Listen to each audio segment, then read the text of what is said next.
ये कहानी शुरू होती है एक खूबसूरत सी लड़की ड्रू से, जो कि महज 18 साल की होती है, जिसे अकेले अपने किचन में खाना बनाना बहुत पसंद है। तभी उसको एक कॉल आता है। फोन किसी अनजान शख्स का है। वो ड्रू से फ्लर्ट मारना शुरू करता है। ड्रू भी उसके साथ फ्लर्ट करने लगती है क्योंकि वो घर पर अकेली होती है। तभी वो आदमी ड्रू के प्राइवेट अंगों के बारे में बात करने लगता है और कहता है कि तुम्हारे स्तन बहुत ही ज़्यादा खूबसूरत है। तभी ड्रू को लगता है कि वो यहीं कहीं है और वो घबरा जाती है। यहाँ पे उसे गोश्त के लिबास में एक किलर देखता है। वो वहाँ से भागती है और उसे भागते हुए उसके सारे कपड़े उतर जाते हैं और फिर उसके तरबूज भी हिलने लगते हैं। तभी गोश्त वहाँ पे उसके तरबूज पे वार कर देता है। तभी वो तरबूज नकली निकलता है। तभी वहाँ पर किलर भी सोचने लगता है कि यार ये लड़की क्या बुला है, नकली लगा के घूमती है यार। यहाँ पर हम देखते हैं कि ड्रू भागते भागते बाहर आ जाती है। तभी हम उसके मम्मी पापा को देखते हैं, जो कि एक दूसरे के साथ संभोग करते होते हैं, जो कि उसकी माँ मजे से चूस रही होती है। दोनों कार में गपागप करने वाले थे। इतनी देर में ड्रू कार से टकरा गई और उड़ी और मर गई। ये कांड हुए कुछ समय बीत जाता है। फिर हमें एक लड़की दिखती है जो कि ड्रू से भी ज्यादा खूबसूरत होती है। उसका नाम सिडनी होता है। उसके घर पर उसका बॉयफ्रेंड आ जाता है, जो कि गपागप करने का प्लान बना के आया था। तभी सिडनी उसे कहती है कि मेरे पापा घर पर ही है। तभी उसके पापा आ जाते हैं। यहाँ पर यह सीन बहुत कॉमेडी वे में होता है। तभी उसके पापा को तसल्ली हो जाती है कि रूम में कोई नहीं है। तभी वो वहाँ से चले जाते हैं। उसके पापा के जाने के बाद सिडनी और उसका बॉयफ्रेंड गपागप करना शुरू कर देते हैं। आधे रास्ते में ही सिडनी उसे रोक देती है। तभी उसका बॉयफ्रेंड वहाँ से चला जाता है। यहाँ पर हम सिडनी को उसके दोस्तों के साथ देखते हैं, जिसका नाम ब्रेंडा और वर्फी होता है, जो कि पूरे दिन कॉलेज में लड़कों को ताड़ती रहती है। इनके तीनों के बॉयफ्रेंड भी है। वो लोग छह मिलकर बैठकर सोचते हैं कि पिछले साल क्या हुआ था। ये छह रात के समय नाइट आउट कर रहे थे। इसमें से एक तो ड्राइव करने में बिजी था, बाकी के पीछे आपस में गपागप कर रहे थे। तभी इसकी गाड़ी किसी एक आदमी से टकरा जाती है और उसकी मौत हो जाती है। ये लोग आपस में लड़ते हैं उसको बचाने के लिए। बाद में डिसाइड करते हैं उसे नदी में फेंक देते हैं। ये लोग सोच रहे होते हैं कि उस बात को आज 1 साल बीत गया, फिर भी हम पकड़े नहीं गए।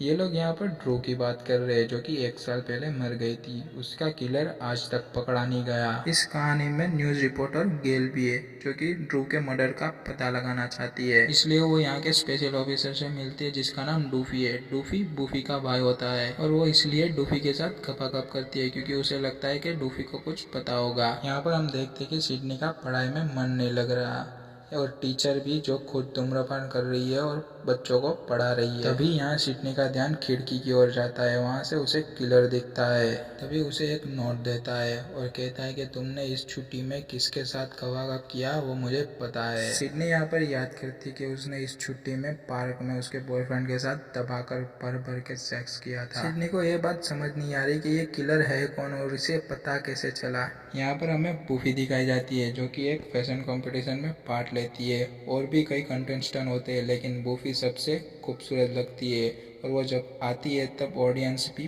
पागल हो जाती है। बूफी देखती है कि ग्रेग खड़ा है बालकनी में और वो भी अकेला। तभी उस पर किलर हमला कर देता है। तभी बूफी हेल्प मांगती है, लेकिन सबको लगता है कि वह एक एक्ट है। तभी वहाँ पर ग्रेग को किलर मार देता है। तभी बूफी स्टेज से उतरकर ग्रेग को बचाने के लिए भागती है। तभी अनाउंस होता है कि बूफी इस शो की विनर हो गई है। फिर बूफी ग्रेग को छोड़ती है और वो विनर की ट्रॉफी पहन लेती है, मतलब ताज पहन लेती है। यहाँ पर जब सिडनी अकेली घर पर होती है तभी उसको एक कॉल आता है और वो कॉल किलर का होता है। तभी किलर को उसने देख लिया होता है। तभी वो कहती कि मैंने तुम्हें देख लिया है। तभी वो किलर कारपेंटर के पीछे छुप जाता है। तभी वो पूछता है अब, तो वो बोलती है अब भी तुम मुझे दिख रहे हो।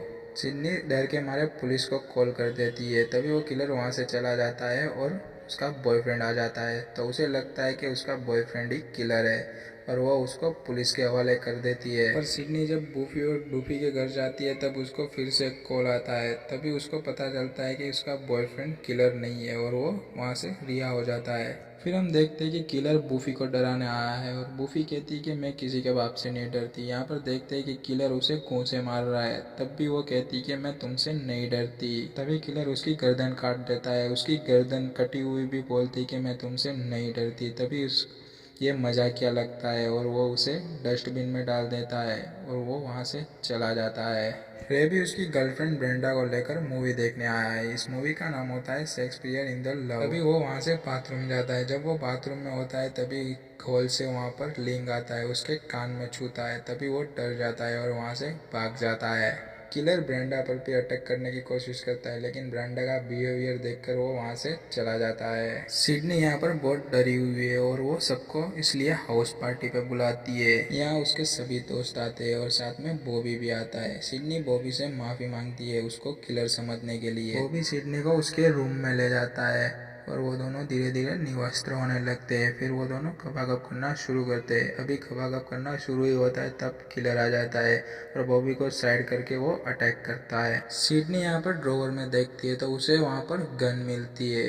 बॉबी और सिडनी यहाँ पर किलर को ढूंढ रहे होते हैं तो अचानक से ब्रेंडा का भाई शॉर्टी आ जाता है तो बॉबी उसे किलर समझकर गोली मार देता है। यहाँ पर हम देखते हैं कि रे आ जाता है जो कि अभी भी जिंदा है। यहाँ पर रे और बॉबी सिडनी को किचन में ले जाते हैं और एकदम किलर स्टाइल में कहते हैं कि हम लोग ही किलर है और अब हम तुम्हें मारने वाले हैं। सिडनी यहाँ पर डर के मारे रोने लगती है और कहती है कि मैंने क्या बिगाड़ा है तुम्हारा। इतने में रे उसके फादर को लेकर आता है और बॉबी कहता है कि तुम्हारा बाप ही हम दोनों को गप करने से रोकता है, हर बार बीच में आड़ा नड़ता है। फिर यहाँ पर बॉबी और रे बताते हैं कि हम लोग सिर्फ मजाक कर रहे हैं।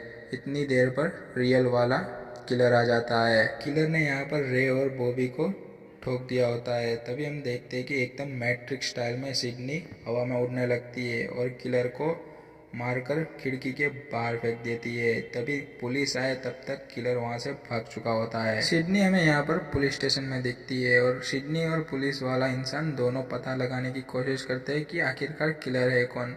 यहाँ पर उनको मालूम पड़ता है कि आखिर कोई नहीं, डूफी ही किलर होता है। वो बिल्कुल ही ठीक था, वो ऐसा नाटक करता रहता था। फिर यहाँ पर पता चलता है कि डूफी गेल के साथ यहाँ से फरार हो चुका है। यहाँ पर सिडनी और पुलिस वाले को एक सुराग मिलता है जो कि एक कोस्ट का मांस होता है और एक चाकू होता है। फिर यहाँ पर सिडनी तेज आवाज और चिल्लाती है जोर से, तभी उसको एक गाड़ी आकर हिट कर देती है। तब तक पुलिस वाला तो वहाँ से चला गया होता है और फिल्म बड़े ही मजाक के अंदाज में खत्म हो जाती है।